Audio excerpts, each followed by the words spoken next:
Have you ever launched something, like maybe a product, or even just an idea, a project, Hmm. and it felt like there was just some missing piece, like something stopping it from really clicking? Oh, absolutely. That feeling after the launch. Yeah, where some things just, phew, took Mix off, up. right. And others, even brilliant ones, they just kind of fizzle. Mm-hmm. I remember hearing about this one company, they launched this like revolutionary gadget and then just crickets. Mm-hmm. Yeah. Their whole approach was basically just build it and help people find it. Not much of a plan. That sounds exactly like the kind of disaster a proper go-to-market strategy at GTM is designed to prevent. Right.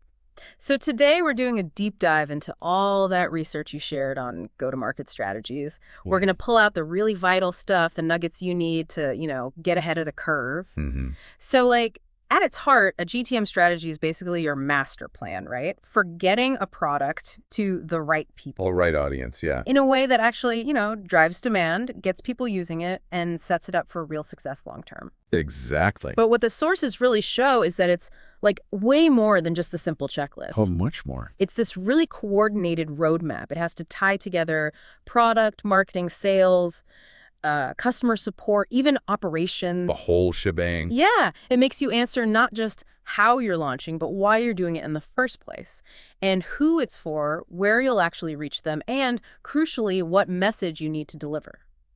Okay, let's unpack this. Precisely. And I love that analogy from the research. Hmm. Launching without a GTM is like building a plane and just pushing it off a cliff hoping it flies. Haha. Yeah, that really paints a picture. It really captures the stakes, doesn't it? Yeah. It's about way more than just, say, a marketing plan. What's fascinating here is it's not just about avoiding the crash. It's that the GTM forces this crucial pre-mortem. A pre-mortem, asking how might this fail before you start. Exactly. Asking why might this fail? And then actually addressing those points up front. It's amazing how many teams sort of skip that. Yeah, you just want to get to the launch. Right. But a really solid GTM plan helps make sure you've nailed some fundamentals. First, are you actually solving a real problem, like one people genuinely have? Super important. Second, are you targeting the right customer? Not just casting a wide net, but focusing on your ideal user. Got it. And the sources also make it super clear that the GTM dictates your channels, how you actually reach those people. Ah, okay. So like how you distribute it. Yeah. Yeah. For example, a B2B software product might really lean into, say, outbound sales and detailed content marketing. Makes sense. Whereas a consumer app probably needs things like viral loops, maybe strong social media, influencer marketing. Totally different playbook. And understanding those differences before you launch. That's key. It's a technical detail, almost, but one that gets overlooked way too often. Yeah. And finally, a good GTM helps ensure you can sustain traction. Keep things going after that initial launch excitement fades. Right, avoiding the fizzle we talked about. Exactly. It really highlights that a go-to-market strategy, it's clearly far more than a simple checklist.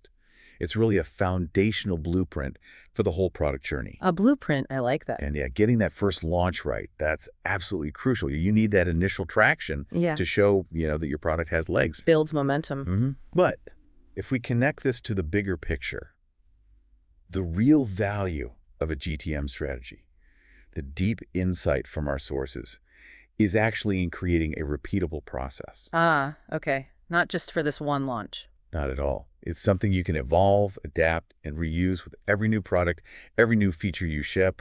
It's not supposed to be a one-and-done thing. It's really an ongoing discipline. An ongoing discipline. And sometimes, it's the simplest insights from that GTM process that make the biggest difference. Like maybe discovering your ideal customer actually hangs out on some niche online forum you'd never even considered before. Right, finding them where they actually are. Exactly.